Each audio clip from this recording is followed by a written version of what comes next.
Señor, queremos disponernos a ti, queremos abrir nuestro corazón a ti, para que tú sigas ministrando a nuestra vida, sigas hablando a nuestra vida, sigas abriendo nuestros ojos a tu palabra, y que tú también, Señor, puedas también cortar en nosotros las cadenas, las heridas, Señor, sanarlas, lo que nos impide a veces ser uno con nuestro hermano, con nuestra hermana.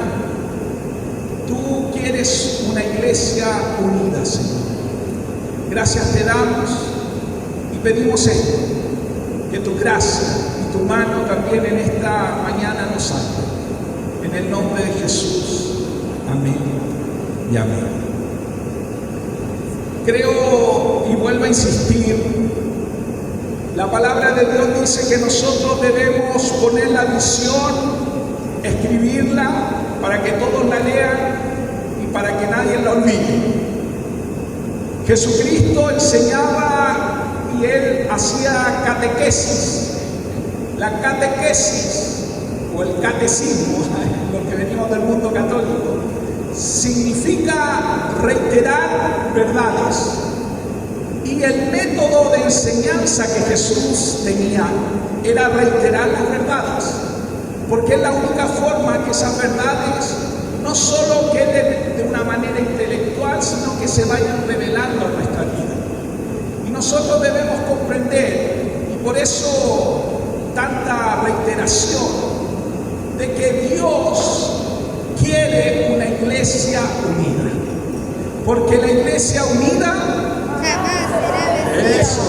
eso nosotros tenemos que ahí decirlo, entenderlo, que no hay otra forma de que el mundo conozca a Jesús si la iglesia no está unida.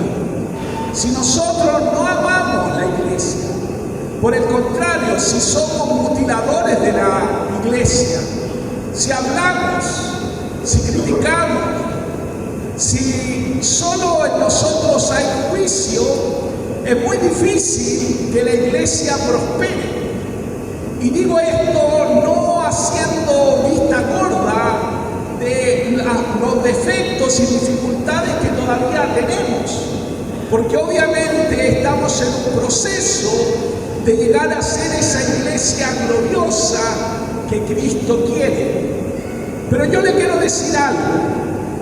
Lo que Dios se propuso, Él lo va a cumplir. Dice amén.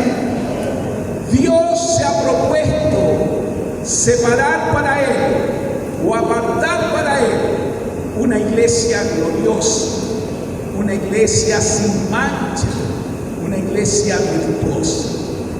Y lo que yo en esta mañana quiero reiterar es cuando vemos el cuadro de la iglesia, hay un fin que tendrá la iglesia. Hoy día nosotros estamos en ese proceso, pero hay un fin.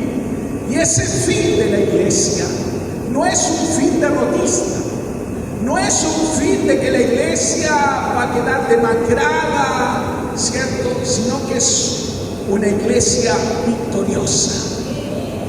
Por eso, bueno, para los que escriben, hoy voy a hablar de esa novia ataviada, de la visión de la iglesia como una novia preparada, que Dios va preparando para su regreso. La novia ataviada. Y vamos a leer Apocalipsis, capítulo 19, versículos 7 y 8. Ya lo hemos leído otras veces, y dice así: alegrémonos, llenémonos de gozo y alabémoslo, porque ha llegado el día de la boda del Cordero. Ya está lista su esposa, la cual es la iglesia. Dios ha vestido de lino fino, limpio y brillante. Ese lino fino representa el bien que hace el pueblo de Dios. Cuando nosotros vemos este relato, este es el fin de la iglesia. Una iglesia que va a estar preparada, una iglesia lista, limpia, una iglesia santa, una iglesia que va a estar esperando a su novio para celebrar las bodas del Cordero. Cuando Cristo vuelva, esa va a ser la iglesia. Una iglesia donde no habrá nada, ni división, ni arruga, ni nada que impida que el novio celebre con su iglesia, que somos nosotros, las bodas del Cordero. Este es el fin de la iglesia. Esto es cuando Cristo vuelva, volverá por esta iglesia. Y es verdad que hemos dicho que si hoy quizás nosotros miramos el cuadro general de la iglesia, es cierto que nos falta. Es cierto que todavía no estamos a la altura de esta iglesia gloriosa, sin mancha y sin arruga. Pero como dice la palabra del Señor, que el que comenzó en nosotros la buena obra, Él la va a perfeccionar hasta el día de Jesucristo. Dios está trabajando. Y en la medida que yo le abro mi corazón a Dios, en la medida que yo le permito a Dios, Dios trabaja y obra en mi vida. Por eso nosotros somos, podríamos llamarle, esa novia o esa iglesia en construcción, ¿cierto? Esos discípulos que se preparan para cuando Cristo venga. Así que todos los que estamos acá, todos los que hemos creído, los que creemos que somos su iglesia y nos abrimos al mover del Espíritu, somos una iglesia en construcción. Le quiere decir al que está al lado suyo, eres un hijo de Dios en construcción, un discípulo en construcción. Dile así. Y cuando digo en construcción es para que se anima. No le diga está en construcción, sino anímalo. Qué importante es para que la construcción vaya avanzando. Tenemos que permitirle al constructor que construya. Porque si yo no le permito al constructor construir, reparar, restaurar, es muy difícil que el edificio crezca y se construya. Por eso, hermanos, hermanas, la visión final de la iglesia es una iglesia santa, una iglesia lista, una iglesia preparada para recibir al novio. Y nosotros no debemos olvidar que la única forma de que el Padre sea glorificado en la tierra es por medio de la glorificación de su Hijo Jesucristo. Y su Hijo, para que sea glorificado aquí en la tierra, es a través de la iglesia, la cual, por medio de la unidad, por medio de la santidad, impacte a este mundo. Y este mundo se dé cuenta que al ser unos, al que tú y yo estemos en unidad y en santidad para Dios, dice la palabra de Dios que el mundo va a creer que el Padre envió a Jesucristo. No hay mayor testimonio para este mundo que nuestra unidad y que nuestra santidad. Por eso algunos no basta solo evangelizar, no basta solo proclamar, tenemos que hacerlo en unidad y en santidad.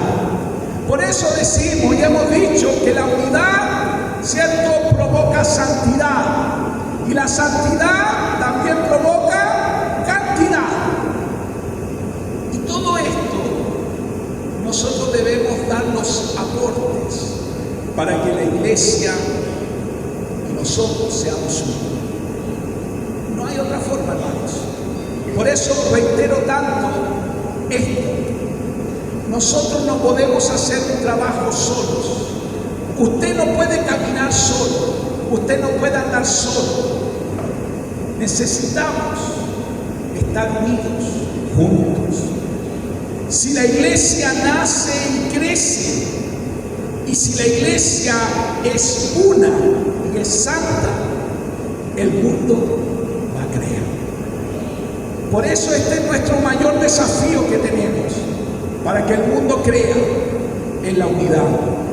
Por eso reitero y afirmo que cuando Dios pensó en la iglesia, el sueño de Dios al formar la iglesia es que en la iglesia es donde el lugar donde el egoísmo, el individualismo se tiene que ir, se tiene que desaparecer. En la iglesia es el lugar donde la soledad tiene que irse, donde todos nosotros, los que formamos la iglesia, podamos realmente suplir y consolar y acompañar y ser uno con todos los que componemos la iglesia, con los hermanos.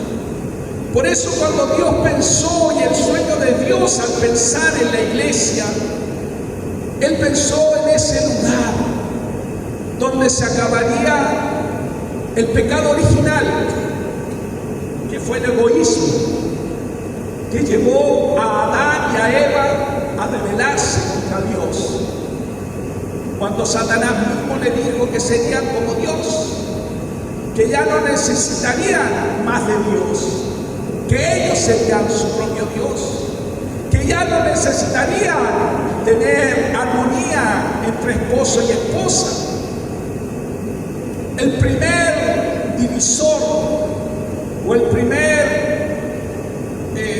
podríamos decir, el primero que provocó una división fue el diablo. Por eso también podríamos darle otro nombre al diablo: el padre de la división, el padre del pleito, el padre de las peleas. Por eso el deseo de Dios para la iglesia es que nosotros seamos una comunidad que viva en amor, que nosotros seamos esa iglesia que muestre el amor de Dios, pero no solo que diga shalom, shalom, sino que realmente nosotros en la práctica podamos vivir ese amor. Quiere decir al que está atrás suya ahora, debemos vivir el amor de Dios.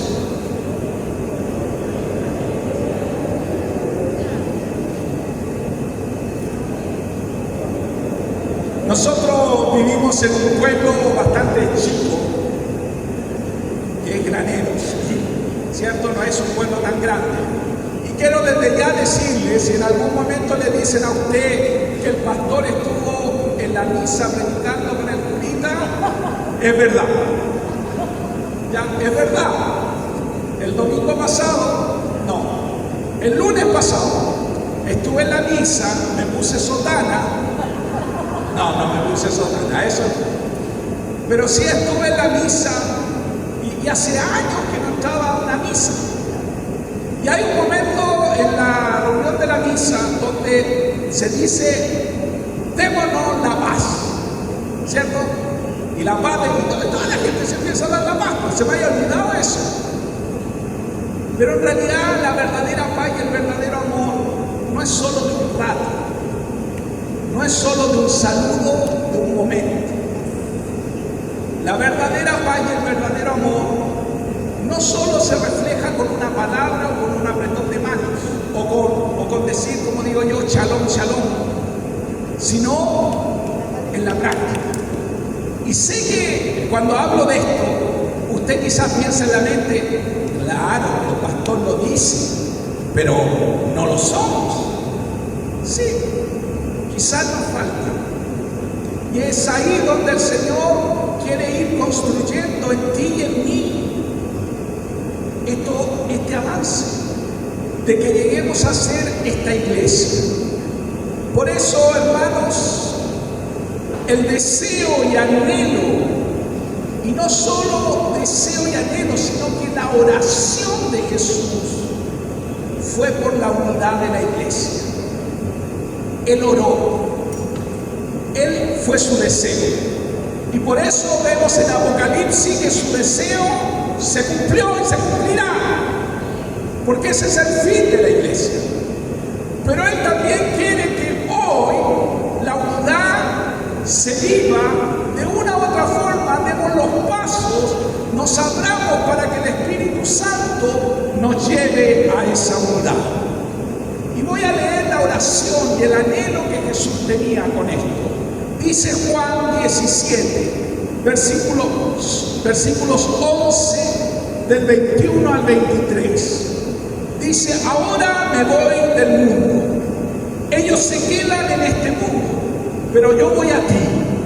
Padre Santo, tú me has dado a estos discípulos.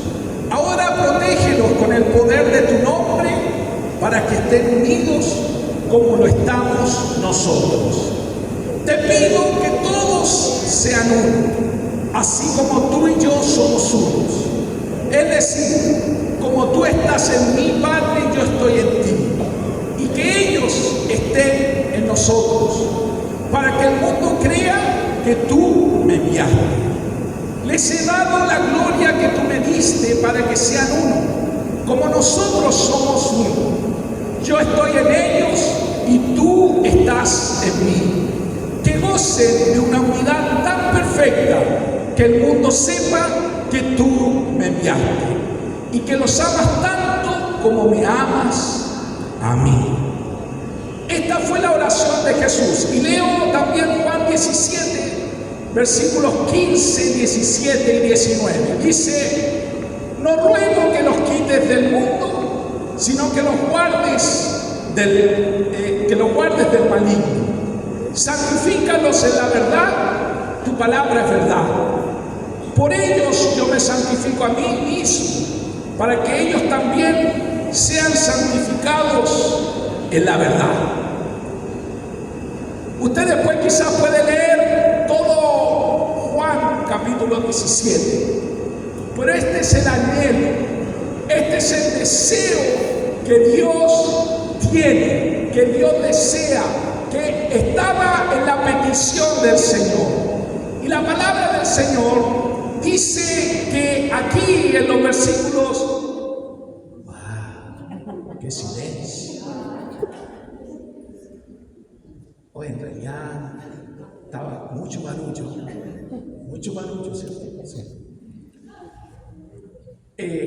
El Señor, ya no voy a gritar tanto.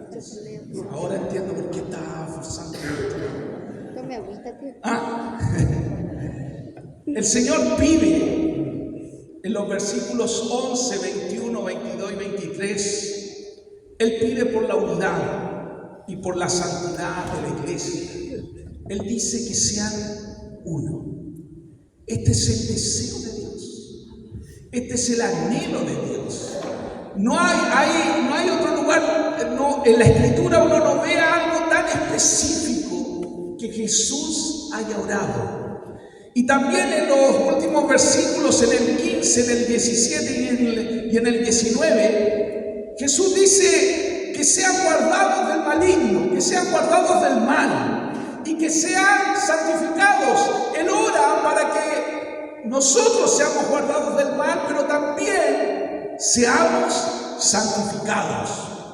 Porque, hermanos, si no nos santificamos, el Hijo no es glorificado. Y cuando hablamos de santificación, estamos hablando de buscar a Dios, de apartarnos para Él, de no permitir, sobre todo, la división en medio de la iglesia. Porque Jesucristo no será glorificado. Entonces, como hace unas semanas atrás, les pregunto a ustedes, ¿será esta oración una utopía? ¿Será un sueño? ¿Una irrealidad lo que está pidiendo Jesús? ¿Será algo retórico que Jesús pidió para que lo escucharan sus discípulos? Pero ¿será una oración que es imposible? Porque usted igual tiene que pensar esto. Porque humanamente, ¿qué se nos viene a la mente? Que es difícil ser uno. ¿Cierto? No, es imposible. Tantos grupos, tantas iglesias, tantas congregaciones, en todos lados. ¿Cómo vamos a ser uno? Imposible. Pero entonces estaríamos negando lo que Jesús hizo. De hecho, lo que Jesús pide en Juan 17, por supuesto que no es una utopía. Porque nosotros podemos ver que ya esto se empezó a cumplir en Hechos. En Hechos, en el capítulo 2, en el capítulo 3, en el capítulo 4, podemos ver cómo la iglesia, primero habían 120 y en el aposento alto vino el Espíritu Santo, fue derramado, y dice que en medio de ellos tuvo gente y Pedro se levantó y habló y predicó, y ese día se integraron a la iglesia 5.000 personas. De 120 pasaron a 5.000. Pero la iglesia creció. Y uno piensa a lo mejor que cuando la iglesia crece, que es difícil ser uno. Y a veces uno piensa, a veces no soy uno ni conmigo mismo, ¿cómo voy a ser uno con otros? Pero nosotros podemos ver, ahí en Hechos capítulo 4, después usted lo puede leer, que ya cuando la iglesia eran aproximadamente 5.000 hombres, dice, sin contar las mujeres y los niños.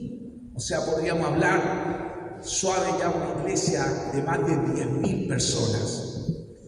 Dice que, y la multitud que habían creído eran de un solo corazón y un alma, y ninguno decía ser suyo propio nada de lo que poseía.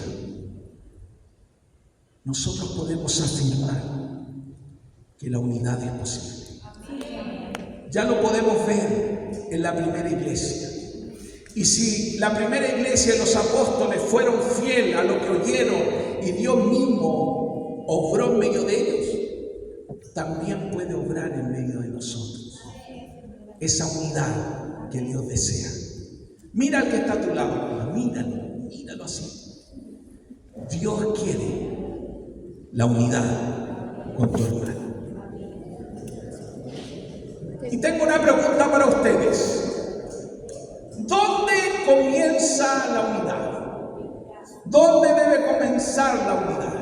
En la familia. ¿En las iglesias en casa? ¿En este lugar? Bueno, esta unidad debe comenzar en la mini iglesia.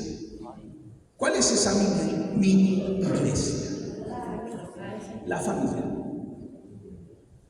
Esa es la mini iglesia.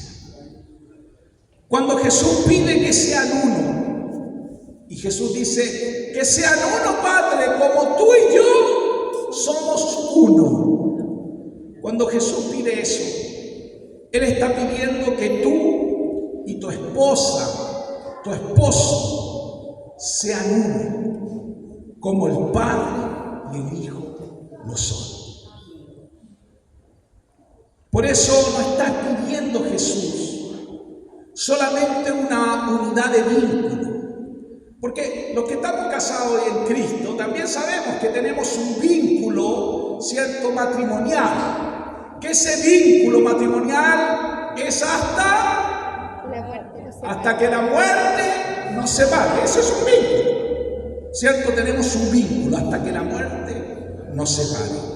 Pero cuando Jesús oró para que seamos uno, Él está viviendo por una unidad real, por una unidad espiritual, por una unidad profunda y una verdadera comunión, una comunión total. Eso es lo que Dios desea dentro de la familia. Por eso esta clase de unidad, la verdadera unidad, debe darse primero en cada familia. padres e hijos que se anulan, hermanos que se anulan. Porque si dentro de la familia hay divisiones, hay pleitos, podemos tener opiniones distintas, pero cuando tenemos que ponernos de acuerdo, tenemos que pegarle al mismo clavo todos juntos. Como digo yo, ¿cierto? Y suena, y no sé, ¿cuál es el dicho de familia del campo? Donde pega uno, pegan todos. Pero para que nosotros seamos la familia de campo, primero tiene que empezar dentro del marco familiar. Si dentro del marco familiar no tenemos esta misma visión y no pegamos donde mismo, ¿cómo vamos a la iglesia a pegar donde mismo? Por eso la verdadera unidad parte ahí, parte en el marco familiar. En el hogar es donde la unidad es muy concreta. Miren, nosotros aquí podemos cantar Somos Uno, ¿cierto?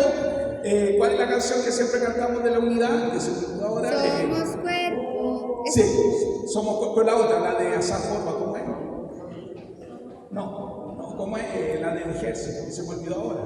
Somos el Pueblo que recibe todo. Yo sé que fue pagado un alto precio para que seamos unos tú y yo, ¿cierto? Y podemos cantarla, y es bonita y emocionante, aquí abrazarnos. Pero sabe que en la familia, en el hogar, en el cuadro familiar, en el marco familiar, es donde realmente la unidad se muestra, en lo concreto. Es ahí donde empieza la unidad. Si en mi hogar no hay unidad en las cosas pequeñas, ¿cómo vamos a hacer uno en las cosas grandes? Por eso, en los hogares es donde se dan las relaciones más cercanas. Porque aquí nosotros nos juntamos 2 horas, 3 horas, ¿cierto? Y shalom, y bonitas caras. Pero en el hogar es donde uno se levanta y a veces no nos levantamos también.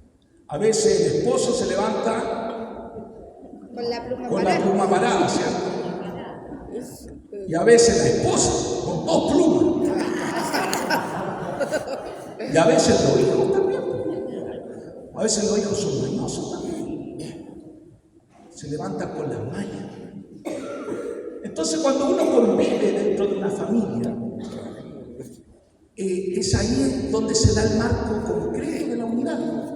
Es ahí donde yo muestro el fruto, si estoy creciendo en la unidad, si estoy madurando y si yo le estoy permitiendo que rompa en mí las estructuras del individualismo, del pleito, del conflicto, del griterío, etc. Por eso hablamos que dentro del matrimonio, dentro de nuestros hogares, se tiene que acabar la feria. ¡Oye, Lucho! ¡Ven para acá, una porquería! Y gritándonos. No entendieron lo de la feria, pero más. Es un falo poquillo. Pero, por eso, la otra vez también yo bendije y dije para nuestros queridos hermanos de Betel que lo que ellos viven ahí es una escuela intensa, porque es una olla a presión. Y el que sale, como dice la palabra, victorioso de esa olla a presión, va a ser un verdadero discípulo. El que aprende a convivir. Después, cuando conviva con su esposa, con su hijo, va a ser tranquilo, porque aprendió a convivir con 10 tipos distintos. Pero nosotros, que no estamos internados, tenemos nuestros hogares. Algunas de ustedes conviven con verdaderos trueques, ¿cierto? Y algunos de ustedes con verdaderas fioras también. Hay que reconocer. Es para ambos lados. Y sobre todo sé y entiendo cuando uno convive en un hogar donde no todos son cristianos, cuando no todos tenemos la misma fe, que se hace difícil, más difícil. Pero Jesucristo oró por la unidad.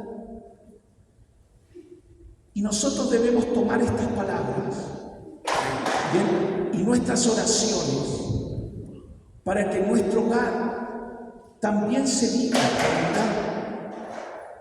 Por eso, si todos los miembros de una familia, primero, son todos discípulos, son todos cristianos, tenemos en ese hogar una iglesia funcionando y con Jesús en medio produciendo esta unidad. Eso es lo que debiera darse en la familia donde todos somos discípulos.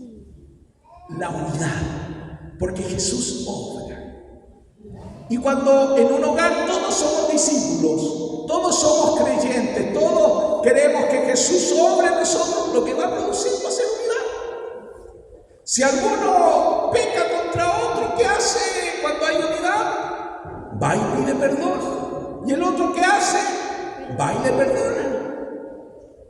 Y empezamos a funcionar como esa iglesia unida.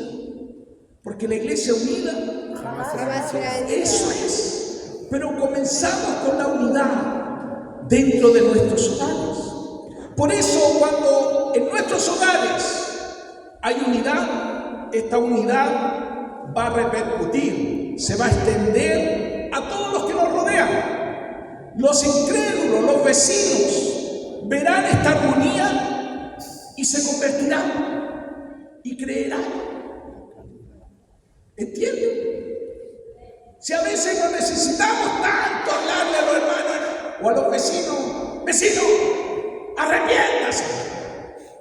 ¿Sabe que si los vecinos nos ven unidos, si los vecinos nos ven que aún podemos definir o llevar a cabo nuestros conflictos, resolverlos como familia, si ellos nos ven una familia en armonía, una familia que realmente se ama, se respeta, ¿sabe que los vecinos qué van a querer? Ser como esa familia. Porque vivimos en un mundo donde todo es división, todo es pleito, todo es conflicto, los matrimonios, las familias, todo discute, todo se pelea, cada uno por su lado. Como se dice, cada uno para su santo. Pero ¿cómo vamos a ser modelo? Por eso la unidad parte en la familia. Por eso, cuando hay unidad en la familia, es donde se va a cumplir la palabra del Señor, que sean uno para que el mundo crea. Para que el mundo crea. Es así como se va a multiplicar nuestra mini iglesia o nuestra iglesia en casa, se va a multiplicar. Porque la unidad no solo se habla, no solo se canta. La unidad se muestra y se transmite, trasciende en nuestros muros del hogar, trasciende, influencia. Por eso, si la unidad empieza en el hogar, es ahí donde se irá extendiendo hacia los hermanos que se reúnen también en nuestra casa y luego hacia el resto de la congregación. Por eso también las iglesias en casa tienen que ser una, sobre todo para los hermanos y hermanas que no en su hogar no son cristianos. Quizá usted es el único cristiano, la única cristiana, pero cuando usted es parte de una iglesia en casa, ahí usted encuentra una nueva familia y ahí es donde se va a ir produciendo la unidad.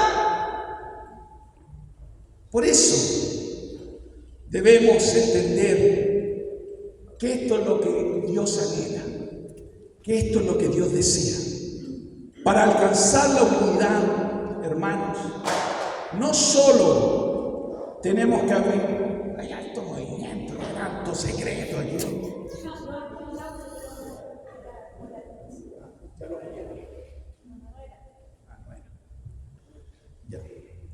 Cuando nosotros hablamos de la unidad, hermanos, la unidad no es solo abrir un local o este lugar y que nos juntemos y que vengan los hermanos. Porque la unidad no es solo juntar los hermanos allí, porque una cosa es que estemos juntos Y otra cosa es que seamos uno. Como yo hablé hace una semana atrás, usted puede ir viajando en un bus con 40 personas y está junto a esas 40 personas. Puede viajar, no sé, por 10 horas, 14 horas, 15 horas, 2 horas, y usted va a estar junto a esas personas. Pero eso no significa que usted sea uno con ellas. Está junto, ¿no? Y nosotros también podemos juntarnos aquí, juntarnos en otro lado, el 29, cuando tengamos nuestra reunión unida, quizás vamos a estar todos juntos aquí. Pero eso no significa que seamos uno. En nuestros hogares podemos comer juntos, usted se puede acostar con su esposa, con su esposo, dormir en la misma cama, pero puede que no sea uno. Por eso Dios anhela y desea la unidad. Y es cierto, hermanos, que el juntarnos, porque alguien podría pensar, entonces no nos juntemos. Bueno, el juntarnos nos ayuda para irnos conociendo. Pero no tenemos que quedarnos solo en juntarnos un día domingo o un día en la semana. Tenemos que llegar a ser esa iglesia. Porque conociendo a Dios, en realidad, cuando conocemos a Dios más nos enamoramos de Él, ¿cierto? Pero también cuando nos conocemos a nosotros, el estar juntos, nos da una oportunidad, primero de amarnos y otra también de que vayan saliendo todas esas cosas carnales que a veces no nos gustan, que afloran. Por eso debemos pasar tiempo. Por eso usted no puede ser una isla. Debemos ser parte. Y el estar juntos nos ayuda a eso, a conocernos, a que también salgan nuestras debilidades y podamos cambiarlas. Por eso el hogar es la perfecta escuela, en nuestras familias es la perfecta escuela. Pero aquí también es donde tenemos que llegar a ser uno. Y para concluir, nosotros no debemos olvidar que tenemos una guerra espiritual. Y esta guerra espiritual tenemos un enemigo.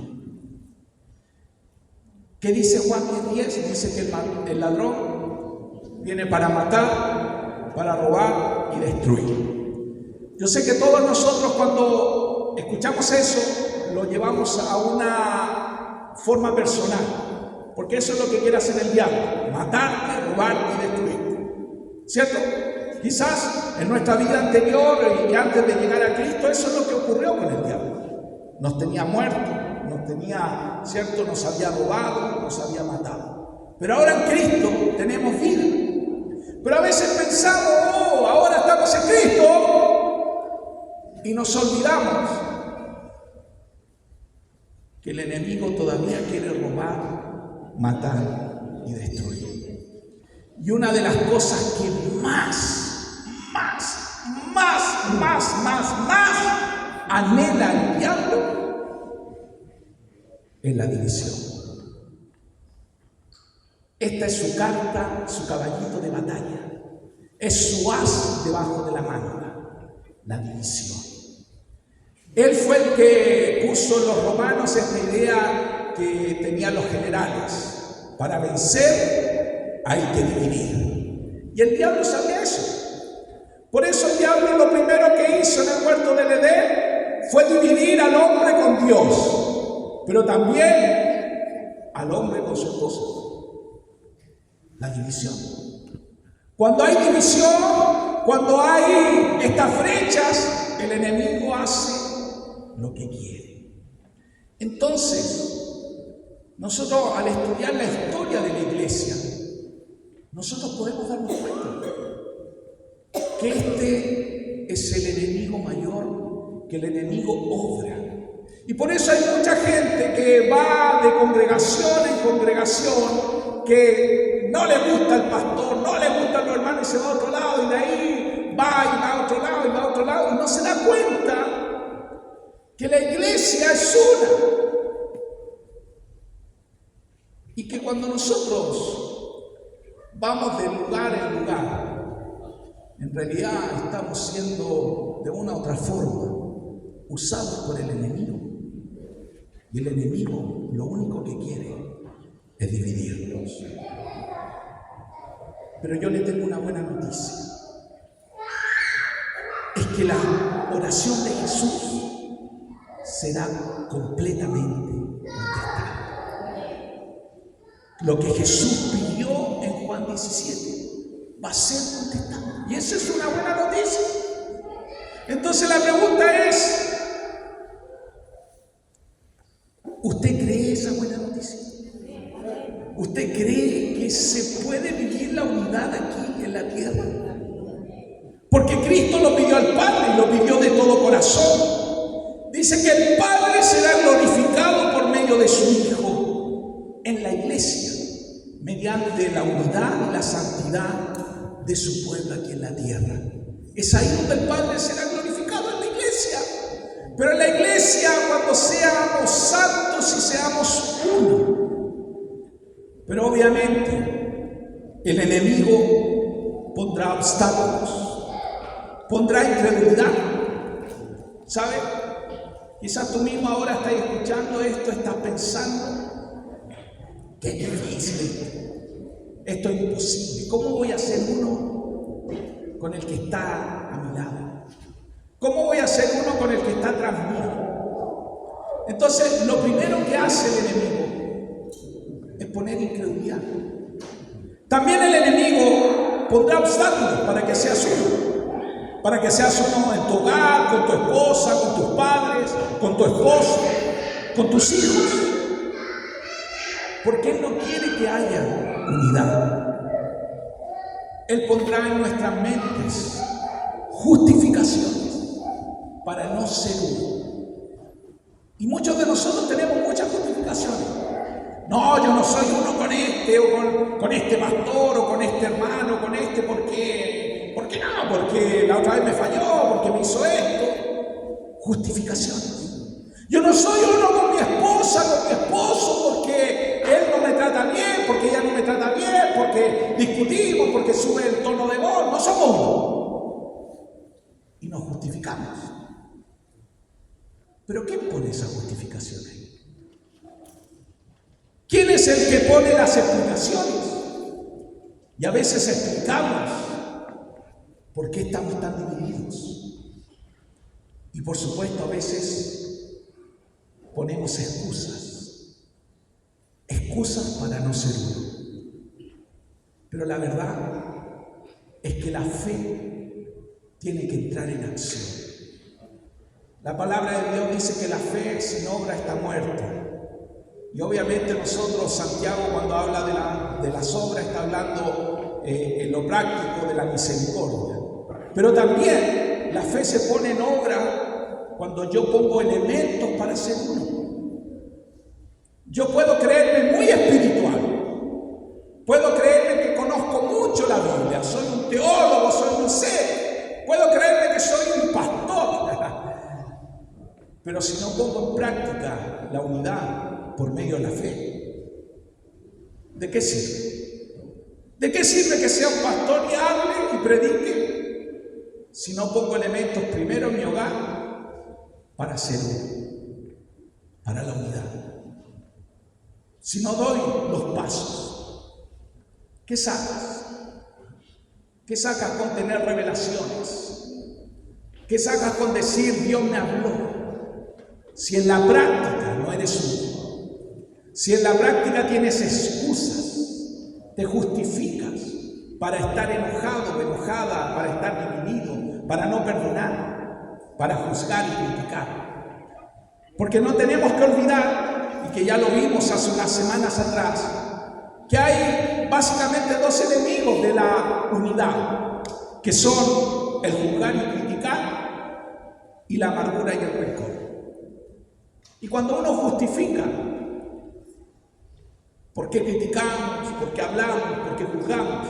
O cuando justificamos el estar amargados con rencor, simplemente le hemos dado lugar al diablo, porque el diablo lo único que quiere es dividirte. Así que no permitas Mi oración para hoy día era esta: Señor, que nadie se justifique. Yo sé que nos incomoda cuando nos dicen que tengo que ser uno. Y sobre todo si tengo que ser uno, no sé, con mi esposo, con mi esposa, con mis hijos, en mi hogar. Quizás me cuesta, pero es aquí, en la práctica, donde ponemos en acción la fe. Y concluyo una vez más leyendo Juan 17, del 21 al 23, que dice: te pido que se mantengan unidos entre ellos, y que así como tú y yo estamos unidos, también ellos se mantengan unidos a nosotros. Así la gente de este mundo creerá que tú me enviaste. Yo les he dado a mis seguidores el mismo poder que tú me diste, con el propósito de que se mantengan unidos.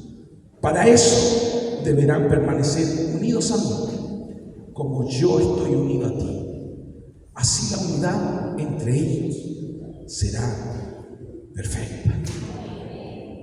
Este es el anhelo, el deseo y la petición de Dios. Dios obrará esto, pero yo también tengo que permitirle que Él trabaje en mí, en mi hogar, en mis relaciones con los hermanos y en todo lugar. Amén. Póngase en pie y vamos a orar.